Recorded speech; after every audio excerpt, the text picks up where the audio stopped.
So welcome you back. So we are talking about the marker assisted selection or marker assisted breeding. What you say? So already I have discussed in the previous video regarding the steps and the protocol, how actually marker assisted breeding or marker assisted selection is actually done. Okay. So here are some few more points I would like to discuss with you. Uh, the scientist Bertrand and McGill in 2008 actually they proposed one theory. This is nowadays it is being very popular. The marker edit selection assumes that the target gene is identified and selected based on the closely linked markers. Okay, so I hope you understand this line. The marker aided selection assume that the target gene I already told you, maybe it is your high yielding or high production responsive gene or disease resistant genes, your target gene that identified and selected based on the closely linked marker, and that gene is particularly is linked to which DNA portion of the genome, that is linked marker. Okay. So you may ask, sir, why marker-assisted selection? Because there are lots of things like the recombinant DNA technology, genetic engineering. So we are having the target genes. We have isolated the gene, and we can directly transfer via transformation or direct indirect gene transfer method into the plant species. So why we will go for marker-assisted breeding? So here are some reason behind that why marker-assisted selection is actually carried out. So selection at seedling stage possible. So in case of genetic engineering, if you want to select the superior quality based on the genetic engineering approach, you cannot select the seedling stage, but here you can use the seedling stage. Fine. Selection of trait with low heritability. That means the characters or traits are having low percentage or low frequency of heritability. That means they are not frequently inherit from one generation to next generation. For this particular character, you can work for here. Distinguishing homozygotes from heterozygotes. So in a population there are some heterozygotes are available. So you are asking for your breeding program to isolate the pure homozygous line for your breeding program. So your genetic engineering or recombinant DNA technology, it will take more time, but easily you can identify via pure line selection or using a DNA marker your homozygote line. Pyramiding of resistant genes. This is very important. Pyramiding of resistant genes. Pyramiding of genes means here I have written gene pyramiding actually that can be defined as a process of combining two or more genes from multiple parents to develop elite lines and variety. Okay, when two or more genes, it's like a pyramid, the pyramid from higher to if you go upward, it will just make at a point. So the multiple genes or two or more genes is the multiple genes from different parent which develop elite lines of variety. So when maximum genes are coming from the parents and develop a elite variety, okay.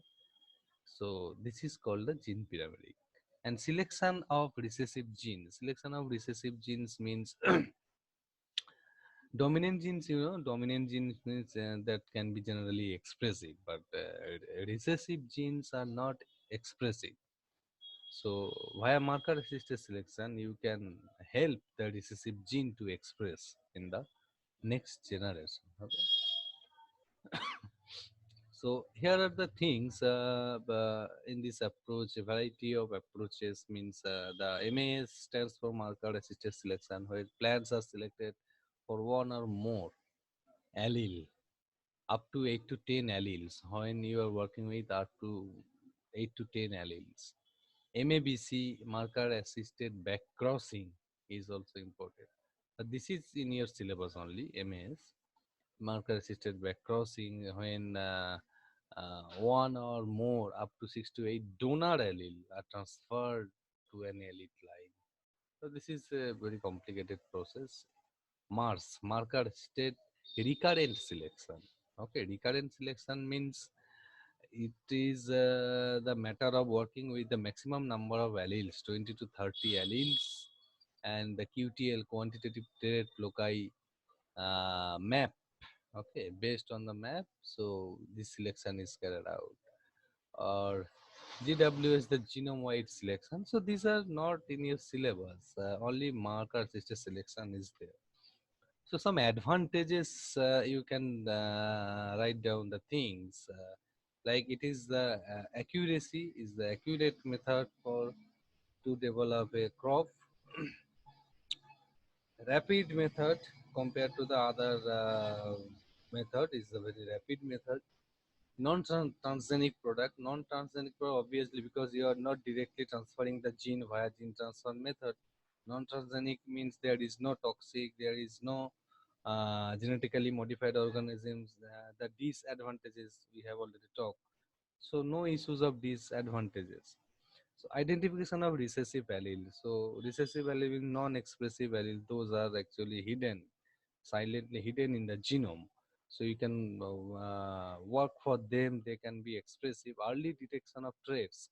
So easily during the development of any plantlet or any seedling or cuttings from a plant's cuttings, you can easily detect the individual trait during early stage using this marker assisted breeding.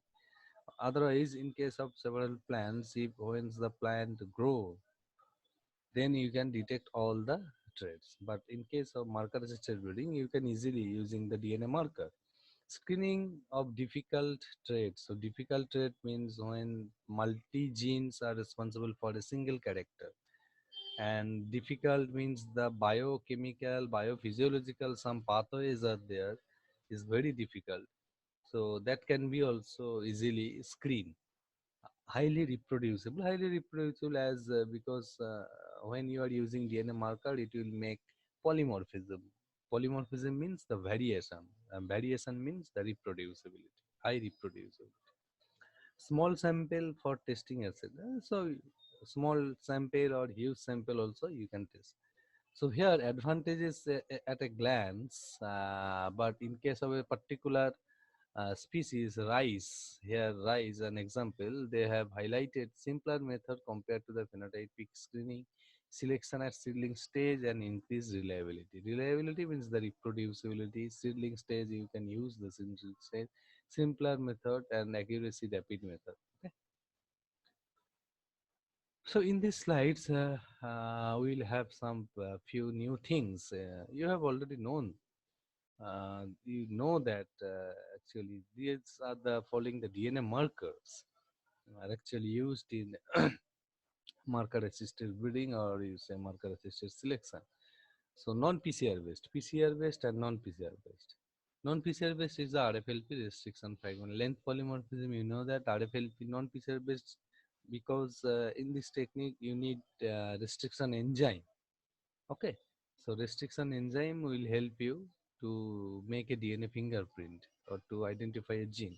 And PCR based I already discussed in the class. RFID, AFLP, SCAR, sequence characterized amplified region, STS, sequence tagged site. So these are individual marker and their features and their work function and detailed thing you will be knowing later on. Later on in the during your fourth semester, I think in the molecular biology. So you will read. So only just you try to remember and keep in your mind the full form of this molecular marker. Okay, EST express sequence tag. SNP is the very important single nucleotide polymorphism. SSR is already told single sequence repeat. Okay, so this is called the microsatellite marker, microsatellite DNA marker. Okay, caps, clipped amplified polymorphic region. Here one more SSR and ISSR also, inter simple sequence repeat. Okay, so This is the all about the DNA markers and the marker assisted breeding. I hope you understood. Thank you for watching.